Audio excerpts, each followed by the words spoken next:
Hello, this is Paul Chek. Welcome to my blog. Today I would like to talk about the simple concept of happy meals are healthy meals, or healthy meals are happy meals. Either way you go, it works out to be true. Now, for most of us, this is probably pretty common sense, but as we know, common sense isn't very common today. And there's a lot of people that, if you ask them about this, say they know it, but when you listen to what's going on in their life, where you hang out with them for a while, you realize that knowing and doing are two different things, and this is why these little reminders are so very, very important. So what I'd like to do to start off with is just show you some important differences in the function of the sympathetic nervous system, which is the fight or flight nervous system, and the parasympathetic nervous system, which is the anabolic growth and repair system, or the digest and eliminate system. So this is the catabolic tissue destructive system. Usually when this system's active, you're doing things such as running, jumping, playing, working, things that require blood flow out to the musculoskeletal system, and hormonal profiles that support alertness and the kinds of things you need to use a power tool or navigate in traffic, etc. So with the sympathetic nervous system, which turns on whenever you feel agitated or stressed, you don't have to run from a lion to get this thing turned on. You can simply just get pissed off at someone or irritated at somebody, and they don't even have to be there. You can just talk yourself right into a sympathetic reaction. People do it all day long at the expense of their own health and hormonal balance. So when the sympathetic system is activated, we have increased blood flow to muscles or the musculoskeletal system.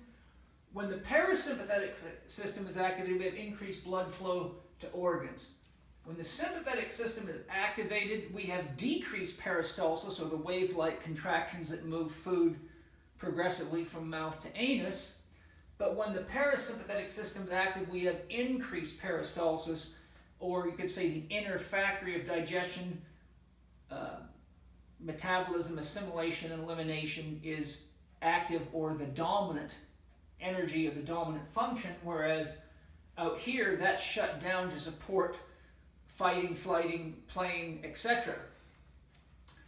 The more elevated sympathetic activity is, or tone is, the less digestive function we have. The more elevated the parasympathetic system is, the more digestive function and secretions we generate. Now, a key thing is, whenever we have negative associations, we are going to be more likely to get a sympathetic reaction. So what does that mean? It means that if you were raised in a stressful environment and you got criticized at the table, or belittled, or felt insecure, or any kind of a stressful event, your nervous system will remember things like what color the person's clothing was that criticized you, what were you eating or drinking at that time. So whenever you have a stress reaction, everything in the environment and what you're putting into your body is tied into what they call an association in psychology. So for example, if your father had a tendency to wear a red shirt, and you were exposed to that red shirt in painful times while you were eating, your brain may begin to tie the color red to roast beef, potatoes, milk, gravy, or whatever your common foods are, and without even realizing it, when you smell some of those foods or see the color red, your brain automatically locks on to the programming that says, be warned, your father might be in the area, as an example of an association. So whenever we're eating in a stressful environment, we're going to increase the number of negative or stressful associations that can later become quite problematic, because, for example, you may have done all the work to do the right things to heal your gut, but can't figure out why you continue to have chronic problems with food intolerance and various other reactions, and that's where various healing techniques or psychological approaches, such as I share in Chek 4-Quadrant Coaching, become very important to healing outside the body, because the mental emotional functions can be deeply involved in the regulation of your internal physiology, right down to your reaction to key foods or drinks. And then when we're in a sympathetic system, we have increased vigilance. The nervous system is preparing you to fight or flight, so it's scanning the area very vigilantly, almost like ADD, looking around for threats, and it brings you into this tiger ready to pounce type energy, which is the opposite of what you want. So when we come over here, when the parasympathetic system is active and we're in a calm state, we have positive associations. So take the same scenario. If your dad's quite a loving man and he likes to tell jokes at the dinner table and he's empathetic to your challenges, that same red shirt now gets tied positively to the roast beef, the potatoes, the gravy, and the milk, or whatever else is going on. And now that has a positive knock-on effect in probably every area of your life at an unconscious level. And then when the parasympathetic system is active, where with the sympathetic we're getting vigilance, here we're getting greater connection to others and our surroundings. Here we're mostly focused on the threat, and we're narrowing our focus right down to whatever it is that we perceive as stressful, but we certainly aren't smelling the flowers, and we're certainly not enjoying the art on the wall, and we're probably not even hearing the music. Where over here, the ambiance becomes a very important part of the experience of eating, and therefore the process of digestion, elimination, and bringing that food into you. So some very, very important tips that can be really helpful, particularly for those of you that have any kind of digestive or eliminative problems or health problems in general, is number one, avoid eating at work. Go outside or somewhere pleasant. If you don't have a pleasant work environment, if you're the kind of person that can't wait to get the hell out of work so you can go home and start living, or get away from people that you find aggravating, or sounds or smells, or just the stress and buzz of the place, then getting outside and finding somewhere like a local park, a picnic table, or even going to a place like a coffee shop and buying a cup of tea or something to give them some money so you can have a nice place to sit and relax is a good idea. Even if you have to go into your car and put on some great music and relax, it's far, far better. I remember years ago I was seeing a client in London, England, who was a very successful businessman who was booked just almost constantly. It seemed like 12, 14, 15 hours a day in business meetings. And he had reached a pretty serious state of poor health, high blood pressure, overweight, digestive troubles, a long laundry list, as many of the clients I see do have. And one of the things that I identified is that he was rarely ever eating his meals by himself or with people that he was just sharing loving, friendly relationships. Almost all of his meals, breakfast, lunch, and dinner, were related to business functions, so negotiating deals. So one of the key things that I asked him to do was start to eat on his own and keep the food separate from business meetings. And within 2 weeks, he reported back to me that he had far less gas, far less indigestion, and just had a much greater sense of calm, and his body seemed to be responding very favorably from that alone. 2, listen to soothing music.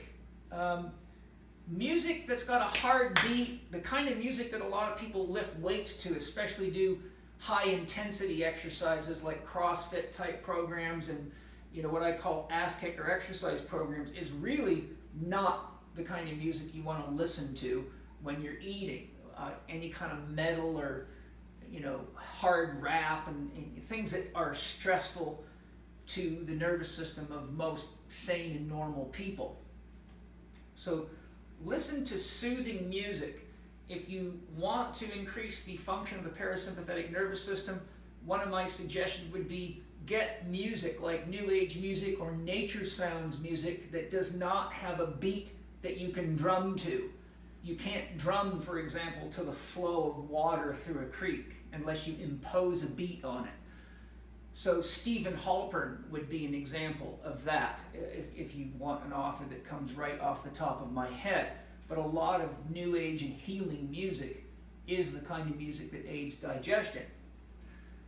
Classical music from the Baroque time period can be favorable. It's built on a 1 beat per second structure, which is not only relaxing, but it's good for mental thinking, for mental clarity. It's supportive of not only digestion, but thinking. So soothing music. Don't work and eat, I covered that. Avoid stressful people with meals. If there are people that you find stressful, simply avoid eating with them. Now, if you're in a relationship with your spouse or a parent that you find stressful, and particularly stressful during meal times, it's very, very important that you either work on resolving that conflict within yourself, get a therapist, or talk to that person and share from your heart what your wants, feelings, and needs are, and ask if there's a way that we could all agree to keep stress away from the dinner table so that everybody benefits. Now, if you have a problem with worrying, which a lot of people do, they just sit there and ruminate over all their problems, a technique that I use with my clients is to take a piece of paper and before you eat, write down on that piece of paper everything that you're worried about. Once you're done, turn it over to the world. Just trust that the paper will hold on to it for you. Fold the paper up, put it in your pocket or somewhere you can't see it, and then completely disengage. This is a good practice in becoming more spiritually mature and allowing yourself to have time without constantly ruminating on problems, because not only does it not help typically, it actually contributes to a progressive decline in your health and your vitality, your digestion, your elimination. And so the worrying really does not turn out to be very productive on any level. So take your worrying to the next level, be more professional at it, write down what it is that's worth worrying about, but then put it aside and give yourself a chance to really connect to nature, connect to some good music, the smells, the environment, and really be present with your food, give thanks for your food, express love to Mother Nature and to your food, and bring yourself into that loving state, in a state of gratitude and harmony, and your whole life can change, and you might even realize that you forgot all about what was on your paper. You might find it in your pocket a few days later and realize, wow, I made such a great shift that I forgot all about this stuff. And oftentimes you find out really in the end it was just menial, mundane stuff that's not worth torturing yourself with anyhow. And finally, don't rush your meals. It's a bad habit to eat quick. I could give you a long talk on that. These are all the kinds of things we get into in much greater depth in my holistic lifestyle coaching program. And there's an old Taoist adage which I like to use with my patients, and that is, eat your water. Don't pile water into your body. Put it as much as you can comfortably put in your mouth. Mix it with your saliva, like you're chewing it. Swallow it. Let it enter your body. And drink your food. Chew your food until it's liquid, so you can literally just drink it. So eat your water and drink your food, and that's important when coupled with a good mood. And then you will find that your food becomes medicine, because if you're eating in a stressful situation, even the best food in the world can ultimately have toxic effects on your body, because your mind begins to associate the best food with the worst environment, and therefore perceives it as a threat as well. And that's not a situation you want to get yourself into. Some resources that can be helpful: my book, How to Eat, Move, and Be Healthy, which has questionnaires to help you identify where your body's under stress and where you need more awareness and what to do about it. My ebook, The Last 4 Doctors You'll Ever Need, How to Get Healthy Now. Both of these resources have a fair number of work-in techniques or exercises, which are things ranging from standing meditations to dynamic meditations in a variety of ways to bring your energy inward and grow your inner presence and your ability to stay in that positive parasympathetic right brain or whole brain state. So those are very, very important concepts to work with there. And then if you want to go further, look into my Holistic Lifestyle Coaching Level 1 program, available online or live. All these are available at www.chekinstitute.com. If you look in the little information box right below the video when you're playing it, you'll see the link for the Chek Institute there. I hope you enjoy eating in a beautiful environment with friendly, loving people, beautiful food, and beautiful music, and beautiful colors, sights, and smells, and know that the harmony you create in that state, you can carry back to work with you, and you can be a source of love, light, harmony, and inspiration for everybody around you. And what a great gift a meal can give you when you see all the positive things that can happen just by taking responsibility for yourself and your own environment, both outside and inside. Thanks for joining me today. I'm Paul Chek. Enjoy your meals.